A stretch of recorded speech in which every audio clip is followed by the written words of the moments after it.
नमस्कार, आप देख रहे हैं द न्यूज़पेपर। और लोकसभा चुनाव नज़दीक में है, पहले चरण का वोटिंग हो चुका है, लेकिन देश के अंदर एक फिज़ा है कि राजपूत समाज कहीं ना कहीं नाराज़ है भाजपा से। जो गुजरात की घटना आपने सोशल मीडिया पे देखी होगी। तो आज मैं राजपूत समाज के बीच में हूँ और ये राजपूत समाज के कुछ लोग हैं, इनसे जानेंगे कि क्या वाकई राजपूत समाज जो है वो वाकई भाजपा से नाराज़ है, क्योंकि राजपूत समाज कोर वोटर बीजेपी का है, आज से नहीं बहुत पहले से, बहुत अरसे से। तो सर, क्या नाम है आपका? मेरा नाम आरबी सिंह है। सर, ये बताइए, एक फिजा चल रही है सोशल मीडिया पे कि भाजपा के खिलाफ है राजपूत को, तो क्या वाकई ज़मीनी सच्चाई क्या है? ज़मीनी सच्चाई यही कि 99% छत्री जो है भारतीय जनता पार्टी को वोट करता है और किया है। आपके भी हम लोग डंके की चोट पे कहते हैं। ऐसा विपक्षी केवल बांटने के लिए वोट की राजनीति कर रहे हैं। जैसे पहले हिंदू मुस्लिम बांटा करते थे, अब छत्रियों को टारगेट बनाया है। 99% छत्री इस समय भाजपा में वोट कर रहा है, एकदम कंफर्म। यादव कह रहे हैं कि पहले चरण में ही राजपूतों ने भाजपा को धूल चटा दी पश्चिम में। वो विरोधी हैं तो कहेंगे अपनी बात तो बताएंगे। केवल भारतीय जनता पार्टी को छत्रियों को बदनाम करने के लिए कहा जा रहा है, ऐसा नहीं है। क्योंकि हम लोग गए थे पश्चिम क्षेत्र में भी दौरा करके आए हैं, हर जगह छत्रियों ने भारतीय जनता पार्टी के पक्ष में वोट किया है। इसमें शगुफा छोड़ने की क्या आवश्यकता है? ऐसी अफवाह केवल इसलिए कि हम लोग उत्तर प्रदेश की 80 की 80 सीटें जीत रहे हैं और अखिलेश बुरी तरह से, इंडी गठबंधन बुरी तरह से हार रहा है, इसलिए वो तमाम सिफुगा छोड़ रहा है। हम लोग इसकी चिंता नहीं करते हैं। हम लोग के टारगेट है मछली की आंख 80। ये बताइए सर, 80 की 80 सीटें आप टारगेट कर रहे हैं, जीतने की बात कर रहे हैं, वो क्या ऐसी रणनीति क्या है ऐसी आपके पास? अब आप देखिए, सर्वे रिपोर्ट आ रहा है कि 80 की 80 में रायबरेली भी है। रायबरेली भी दिखा, इसीलिए विपक्षियों की हिम्मत नहीं पड़ रही कि रायबरेली से आके चुनाव लड़ें। आप इतने दिन से देख रहे हैं, विपक्षियों की हिम्मत नहीं पड़ रही कि रायबरेली से ले, चूंकि जो भी हो विपक्षी, हम नाम नहीं लेंगे, उनकी हिम्मत नहीं पड़ रही कि रायबरेली से आकर के चुनाव लड़े। इसलिए हम लोग जब रायबरेली जीत रहे हैं तो सबसे कठिन तो रायबरेली ही। आपने सर्वे रिपोर्ट में भी देखा होगा कि रायबरेली हम लोग जीत रहे, आ रहा है सर्वे रिपोर्ट में। जी, राहुल गांधी ने अंदर की खबर दी है कि भाई 150 सीटों पे भाजपा सिमट जाएगी इस बार। वो तो 4 जून को 400 के पार आप देखेगा। 4 जून 400 पार आप देखेगा। वो तो जो हम लोग कह रहे हैं डंके की चोट पे कर रहे हैं, ऐसे नहीं करते हम लोग। जी सर, आपका क्या शुभ नाम होगा? पुष्पेंद्र सिंह, यही सदर विधानसभा से चुनाव लड़ा था। जी। तो आप भी राजपूत समाज से हैं? हाँ। एक हवा चल रही है कि राजपूत वाकई भाजपा के खिलाफ। असल में वो राजपूतों से डर रहे हैं, क्योंकि 100 में 100% राजपूत इस समय माननीय योगी जी के नेतृत्व में उत्तर प्रदेश में प्रचंड रूप से भारतीय जनता पार्टी को ही मत देता है। इसलिए वो डर रहे हैं राजपूतों की ताकत से। इसलिए राजपूतों को बांटने के लिए ऐसा वो लोग सबको का छोड़ते हैं, लेकिन जनता सब समझती है, सब लोग समझते हैं ये कोई हथकंडा इनका काम नहीं करेगा। अपने समाज को कुछ मैसेज देना चाहेंगे जो लोग ऐसी भ्रांतियां, जो ऐसी अफवाह फैला रहे हैं? हाँ, भारतीय जनता पार्टी सर्व समाज की पार्टी है। हम अपने समाज के भाइयों से भी निवेदन करेंगे कि जो सम्मान हमें भारतीय जनता पार्टी में मिला है, वो सम्मान जो योगी जी ने दिया है, माननीय मोदी जी ने दिया है, वो कभी किसी पार्टी ने, कभी किसी नेता ने नहीं दिया। इसलिए हम आजीवन मरते दम तक भारतीय जनता पार्टी के साथ रहेंगे। जी, इस वाले लोकसभा चुनाव में क्या लगता है, जो 400 का लक्ष्य भाजपा ने रखा, उसको हासिल कर पाएगी भाजपा? 400 का लक्ष्य भाजपा ने ऐसे ही नहीं रखा है। हमारी मेहनत और हम लोग जो लगातार जनता के बीच में, जनता के जनहित के कार्य कर रहे हैं, हम लोगों ने एक तय नहीं किया है। ये हम लोगों ने लोगों का मत जाना है कि इस बार हम 400 पार जा रहे हैं। जी। विपक्ष के बारे में क्या कहेंगे? टूटता बिखरता विपक्ष के बारे में क्या आपकी राय? मेरे ख्याल से कि कुछ दिन में अब भारतीय जनता पार्टी का ही देश में, प्रदेश में, हर जगह मुझे नहीं लगता कि विपक्ष किसी तरह खड़ा हो पाएगा। मुझे नहीं लगता कि अब कोई मोदी जी के विचारों से या योगी जी के विचारों से बाहर रहेगा। अब सभी लोग, सभी धीरे धीरे सभी दल के लोग हमारी भारतीय जनता पार्टी में माननीय मोदी जी के विचारों से प्रभावित होते आ रहे हैं और भविष्य में मुझे लगता है कि समस्त दलों के नेता बस यही परिवारवाद चलाने वाले 2-4 लोगों को छोड़ के बाकी सब भारतीय जनता पार्टी में ही आ जाएंगे और विपक्ष रह ही नहीं जाएगा। योगी जी ने पश्चिम यूपी में दौरा किया, फिर चित्तौड़ में दौरा किया, इसी कारण के भी राजपूत समाज कहीं ना कहीं नाराज है। महाराणा प्रताप की कहानियां भी कई सारी सुनाई। तो क्या आप भी कुछ कहना चाहेंगे कि महाराणा प्रताप जी जो थे उन्होंने राष्ट्र के हित में काम किया था? नहीं, महाराणा प्रताप जी को किसी जात और उससे इससे मत जोड़िए। वो एक क्रांतिकारी और राष्ट्र के लिए संघर्ष करने वाले एक बहुत ही प्रचंड वीर योद्धा थे। और योगी जी पूरे प्रदेश नहीं पूरे देश में जाके प्रचार कर रहे हैं। आप उसको ये मत कहिए कि पश्चिमी उत्तर प्रदेश में अब जा रहे हैं।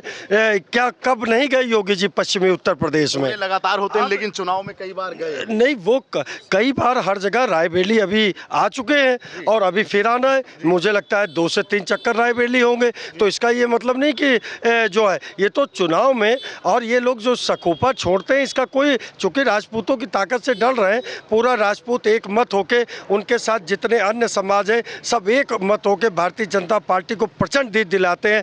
50% के ऊपर हमारा मत हम लोग पा रहे हैं। तो उसमें राजपूत समाज का भी बहुत बड़ा 100% का योगदान है। इसलिए वो सकोपा छोड़ रहे हैं, भयग्रस्त हैं, डरे हुए हैं, इसलिए ऐसा वो बोल रहे हैं। सर जो ये कह रहे हैं कि वाकई विपक्ष डरा हुआ है, इसलिए ये ऐसी बातें, ये अफवाह फैलाई जा रही है। अभी आपने पूछा योगी जी जा रहे हैं, चूंकि ऐसा है ना, जो प्रथम उसमें चल रहा था चुनाव उसमें गए हैं, अब दूसरे में जा रहे हैं, दूसरे चरण वाले में जा रहे हैं। वो तो इसी तरह हर चरण में जाएंगे ना। अभी 5वें 6वें चरण में क्यों चले जाए? वो तो सीरियल से जाएंगे ना भैया। कार्यक्रम तो हमारा उसी हिसाब से लगा हुआ है ना। अभी पता लगा 1 जून वाले में चले जाए, क्या औचित्य है? कोई फायदा ही नहीं होगा। हाँ, इसलिए प्रथम चरण में गए, फिर द्वितीय चरण में जाएंगे, तृतीय चरण में सीरियल लगा रहता है। इसी तरह से हम लोग भी मेहनत कर रहे हैं। क्या लगता है कि विरोधी वाकई डरे हैं, इसलिए ये ऐसी बातें? इंडिगट देखिए, ऐसा नहीं ये बार बार अपना प्रत्याशी बदल रहे हैं, आप देख नहीं रहे हो। इसी देख लीजिए कि उनका मोरल डाउन हो चुका हूँ। कभी उनको उतारते तो कभी फलान को उतारते, कभी उनको 3-3 4-4 प्रत्याशी एक लोकसभा सीट पे बदल रहे हैं। आप इसी से अंदाजा लगा लीजिए कि उनके क्या दमखम है। 4 जून को परिणाम आने हैं, 5 जून को योगी जी का जन्मदिन है, तो क्या तोहफे के रूप में कितनी हम लोग तोहफे के रूप में योगी जी को 80 की 80 सीट देने जा रहे हैं उत्तर प्रदेश में। आप देख लीजिएगा, राजपूत समाज बढ़ चढ़ के हिस्सा ले रहा है। और हम लोग एक जात की पार्टी के नहीं है, हम लोग सारे समाज के लोग जुड़े। लेकिन आपने चूंकि राजपूतों का नाम लिया, इसलिए मैंने राजपूतों की बात की। बाकी हम लोग जातवाद पे विश्वास नहीं करते हैं। हम सब भारतीय हैं, सब परिवार एक है, मोदी का परिवार है, हम सब एक हैं। 2022 के विधानसभा चुनाव में भी ये कहा जा रहा था कि ओबीसी दलित सब भाजपा से नाराज है, लेकिन सीटें देखा तो बहुत अच्छी आई। तो क्या 24 में भी कुछ ऐसा ही बस वही जो आपने 2022 में रिजल्ट देखा था, उससे अच्छा रिजल्ट 2024 में आप देखेंगे। आप देख लीजिएगा 4 जून को। आप बताइए भैया, क्या वाकई राजपूत समाज नाराज है? जैसे देखिए, क्षत्रिय समाज शुरू से ही प्राचीन काल से अपने समाज के और अन्य समाजों का प्रतिनिधित्व करता है। क्षत्रिय समाज एक ही बहुत ही बुद्धिजीवी वर्ग है और क्षत्रिय समाज यह देखता है कि किसमें सर्व समाज का हित है। वो कभी क्षत्रिय समाज के आप जितने भी रणबांकुरे देखे, क्रांतिकारी देखे, या प्राचीन काल से आप देखते आइए, चाहे राणा प्रताप हो, चाहे शिवाजी हो, या अन्य राणा बेनी माधव हो, रायबरेली का इतिहास देख लीजिए, उन्होंने कभी अपने लिए नहीं जिया। उन्होंने परमार्थ कार्य, उन्होंने जनता की सेवा की। तो क्षत्रिय समाज ये बहुत अच्छे से समझ रहा है कि आज आदरणीय मोदी जी और उत्तर प्रदेश में आदरणीय योगी जी के शासन में, भाजपा की सरकार में सर्व समाज का हित में कार्य हो रहा है। हाँ, वो अपने हित को त्याग कर, जबकि जो प्रतिनिधित्व क्षत्रिय समाज को मिलना चाहिए वो हर पार्टी में कुछ कम हुआ है, ये मानने के लिए हम तैयार हैं। लेकिन उसके बावजूद भी क्षत्रिय समाज परमार्थ कार्य सिद्ध करने के लिए कि सबका साथ, सबका विकास और सबका प्रयास, जो सबसे पिछड़ा तबका था, जो अंतिम पायदान पे वो तबका था, उसके लिए अपने स्वार्थ को कम करते हुए, अपने प्रतिनिधित्व को कम करते हुए, सबको साथ मिलाने के लिए अपने स्वार्थ को पीछे करके भारतीय जनता पार्टी के साथ खड़ा हुआ है। हमारे अंदर परिवार में हो सकता है कहीं 1-2 चीज़ें रही हों, उसको भी हमने ठीक किया। और अपने बड़े नेताओं को आपने देखा होगा, भी संगीत सोम और बालियान जी एक ही मंच पर योगी जी के साथ थे और वो संदेश गया पश्चिम उत्तर प्रदेश में क्षत्रिय और जाटों ने मिलकर एक साथ कमल खिलाया है। इसको आप जब 4 जून आएगा तो उस 400 पार के नारे में ये दोनों जिस बात पर मुद्दे को लेकर आप चर्चा कर रहे हैं, उस मुद्दे में आपको पता चलेगा कि मोदी जी और योगी जी का ही एक ऐसा चेहरा जिन पर ये दोनों जातियाँ एक साथ वोट दे रही हैं। ये जो भैया ने बात बताई, इससे मुझे याद आया कि क्षत्रिय समाज में कहीं ना कहीं ये बात भी है कि जितनी वोट हम करते हैं उस तरह की हिस्सेदारी भाजपा हमको नहीं दे पाई। अच्छा है केवल क्षत्रिय समाज की बार बार हम लोग कह रहे हैं तो जातिवादी कह लाएंगे।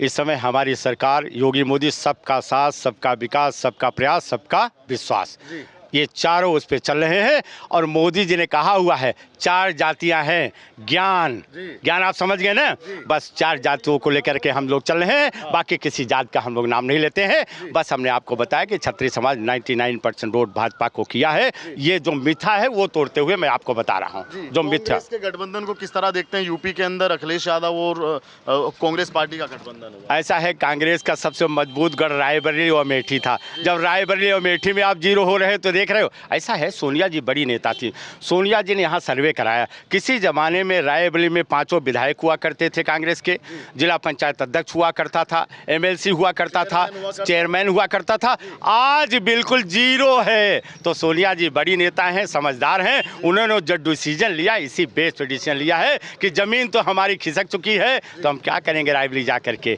इसलिए उन्होंने डिसीजन लिया है। कह रहा कि मोदी की गारंटी खतरे की घंटी है। मोदी की गारंटी, मोदी है तो मुमकिन है। मोदी की गारंटी तो 140 करोड़ भारतीय मानता है, वो चाहे हिंदू हो चाहे मुसलमान हो। 140 करोड़ भारतीय इस समय मोदी को मान रहा है। अब मोदी सबके नेता हैं। आज विश्व में मोदी का डंका बज रहा है। बड़े बड़े राष्ट्राध्यक्ष मोदी का पैर छू करके आशीर्वाद ले रहे हैं, कह रहे हैं मोदी का आशीर्वाद आज हमको भी चाहिए फलने फूलने के लिए। आज अमेरिका का राष्ट्रपति लाइन में लग करके ऑटोग्राफ लेता है मोदी का। ये केवल मोदी का सम्मान नहीं है मित्र, 140 करोड़ भारतीयों का सम्मान है। बहुत बहुत धन्यवाद। चलिए सर, ठीक है, धन्यवाद। ये तमाम लोगों की राय आपने सुनी। आप भी अपनी राय रखिएगा और वीडियो चैनल पर नए आए तो चैनल को सब्सक्राइब कीजिएगा। धन्यवाद।